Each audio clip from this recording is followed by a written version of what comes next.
All right, folks, so I hear people talk quite a bit about using cotton balls and Vaseline to make their fire starting either easier or as an emergency. Now, whatever the purpose, you would pre-soak your cotton balls with Vaseline. I would consider not doing that, and the reason is because cotton balls in and of themselves can be used for multi-purpose, as well as Vaseline can be used, but when you combine them ahead of time, you're taking away some of that ability. So that's the point, kind of number one. Obviously, you can use cotton balls for stuff like filtration or medical in addition to fire starting. Vaseline, kind of similarly, in addition to fire, you can use that for some medical purposes. Second point is that there's other things that you can use that can be combined and maybe have a smaller footprint if you're going to combine them after having gotten out into the wilds where you're going to start this fire.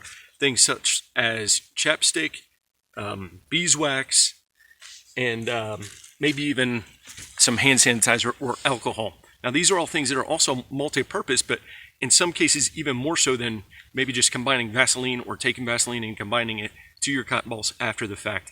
But what I want to do is demonstrate how all of these things work probably just as well, in some cases possibly better, and the footprint of them is probably less than carrying a jar of Vaseline with you. And it's better because, like I mentioned, we're not pre-soaking those things before the fact. So first off, we all know Vaseline's going to work. So we're going to take a Vaseline impregnated cotton ball, tear it up to expose some of the surface area and the fibers inside, and then let this go up to demonstrate what we already know. So that goes right up. Okay, we'll let that burn for a minute, and we're going to break out the next thing. Next thing is going to be beeswax impregnated cotton ball. So that's what that guy looks like there. We already know this should go up as well. I mean, this is used a lot in candles.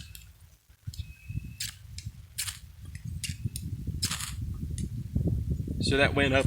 I didn't get as quite as good of a strike as I did on the previous thing.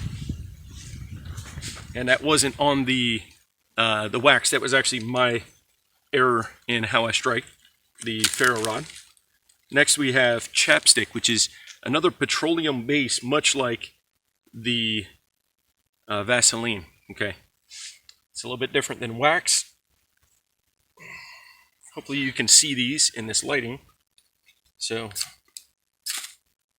that went up. The first strike I actually missed. That spark did not land in it, but you can see these going. And then lastly we have alcohol. Now this is hand sanitizer. It has a little bit of gel to it because they add aloe vera to it. So what I'm going to do is come around this side and come down, expose some of those fibers, but we really don't need to with this. This will go up pretty quickly, even without exposing fibers. And it'll have a hard time going out as well. You might not be able to see those flames on camera, I'm trying to shadow it a little bit, but those flames are there. So these are all still burning. The alcohol burns a little bit cleaner and a little bit less visibly, but it is burning. So if you had kindling that you were trying to start for any of these, obviously they would work. So again, consider not preloading your cotton balls with stuff to keep things multi-purpose, and then consider maybe playing around with some other additional things besides just Vaseline.